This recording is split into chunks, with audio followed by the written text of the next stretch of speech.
Hello guys, nagluto ulit ako ng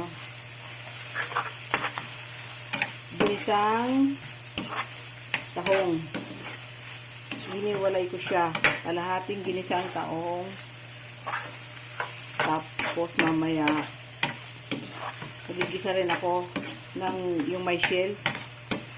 Lalagyan ko yun ng Sprite. Ito kasi nagustuhan ni mama.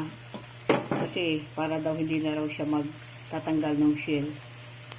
Kaya, ayan. Ginisa ko siya sa sibuyas, bawang, kamatis, at luya.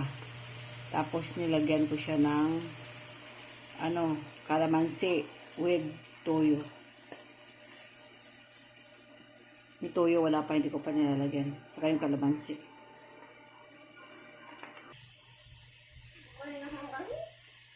So ayan na guys. Nilagyan ko na siya ng toyo.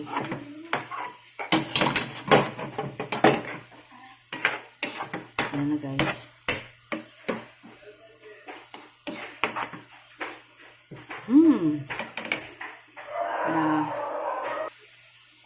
Ayan na guys.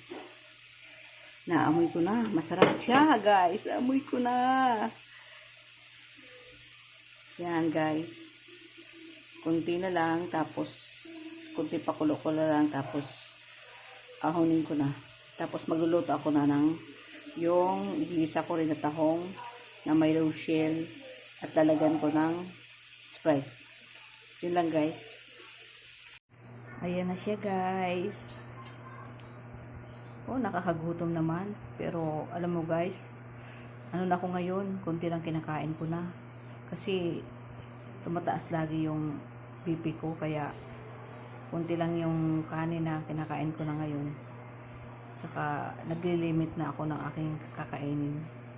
Tumatanda na tayo, kaya, kailangang alagain na natin yung sarili natin. Ayan o. Sarap niya guys. Titikim nga ako isa. Kuha ko isa. Na guys, oh. Isa lang kakainin ko at baka tumaas yung BP ko. Sarap. Yun lang guys.